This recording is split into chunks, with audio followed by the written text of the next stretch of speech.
Assalamualaikum everyone. Welcome to my channel Education Arena. Hope you all are doing well.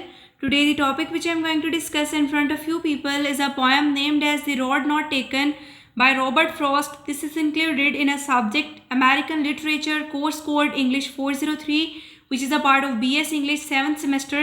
But आज का lecture start करने से पहले अगर आप लोगों ने अभी तक मेरा चैनल सब्सक्राइब नहीं किया so please do like share and subscribe my channel and press the bell icon for the latest updates. So let's start it. सबसे पहले रॉबर्ट फ्रॉस्ट की बायोग्राफी को डिस्कस कर लेते हैं. उनकी अर्ली लाइफ है. He was born on 26th of March 1874 in San Francisco, California. Parents William Prescott Frost Jr., a journalist, and Isabella Moody, a Scottish immigrant.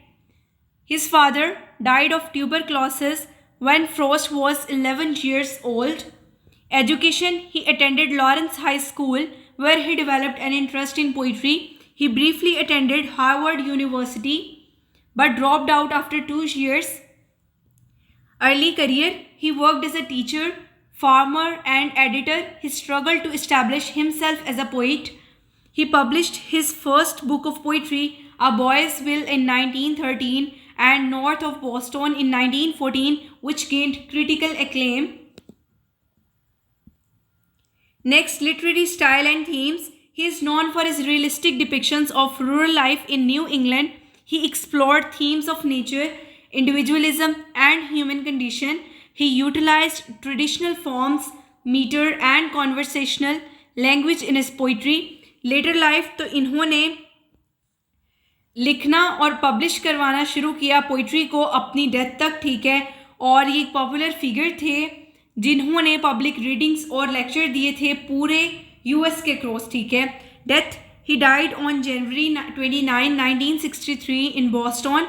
Legacy: he is known for his contribution to modern poetry and his ability to capture the essence of rural New England. His works remain widely studied and revered in American literature and are frequently included in education curricula. Next चलते हैं.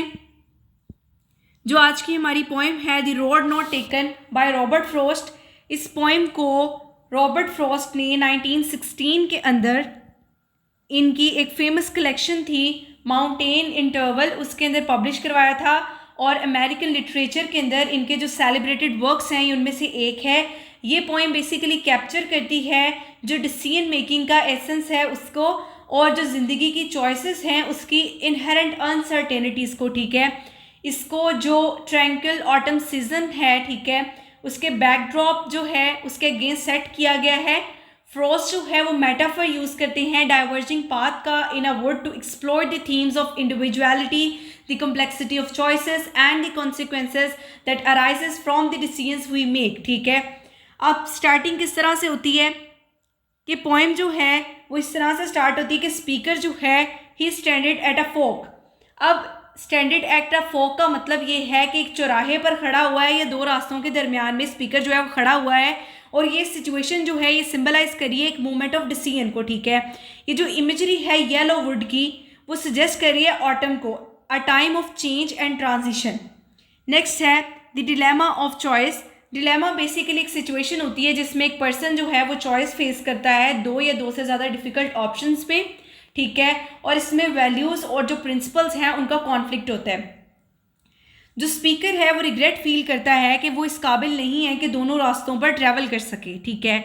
और वो basically इंसान का जो experience है कि choices को फेस करने का ज़िंदगी के अंदर उस चीज़ को रिप्रेजेंट कर रहा है.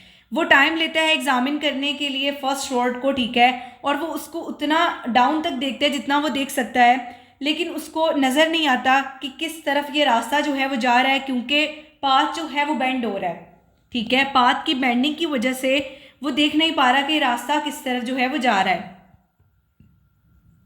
नेक्स्ट है choosing the second road.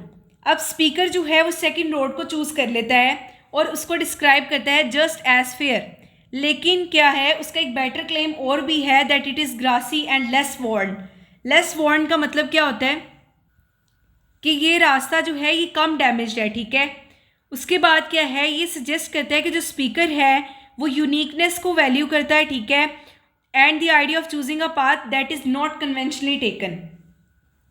Next, reflections on the roads, वो नोट करता है कि दोनों रोड्स जो हैं वो इक्वली अनटच्ड हैं उस मोमेंट पर, ठीक है, with the leaves that had not been trampled. अब ट्रैम्पल्ड का मीनिंग क्या होता है कि जो पत्ते हैं बेसिकली वो अभी पाँव तले रोंदे नहीं गए, ठीक है।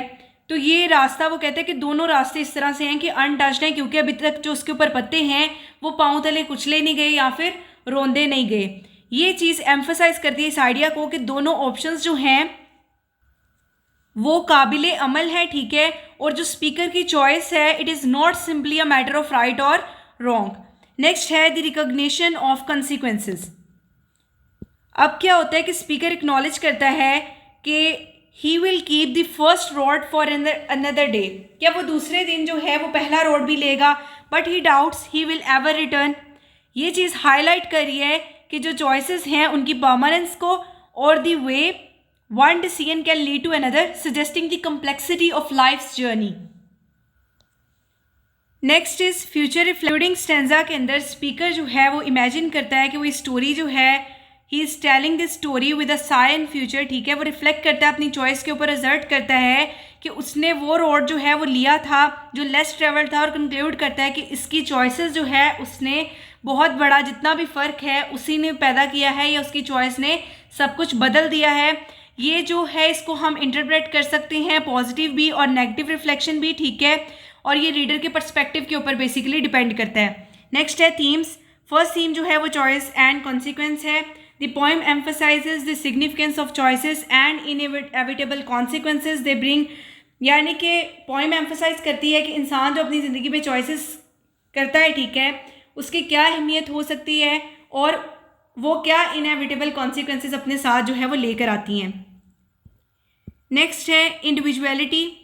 जो नोशन है of taking the road less travelled, यानी कि उसने वो रास्ता लिया था जो कि लेस ट्रेवल्ड था, it basically symbolises individuality and courage to forge one's own path. Next है रिग्रेट एंड रिफ्लेक्शन। जो स्पीकर का फ्यूचर साय है वो इस चीज़ को सजेस्ट करता है कि कॉम्प्लेक्स रिलेशनशिप है उसके डिसीजन के साथ which is filled both with satisfaction and possible regret. तो ये आज का हमारा लेक्चर था। Hope you guys understand my lecture, so please do like, share and subscribe my channel and press the bell icon for the latest updates. Inshallah, in future, I'll try to make more informative videos for you people. Thank you very much.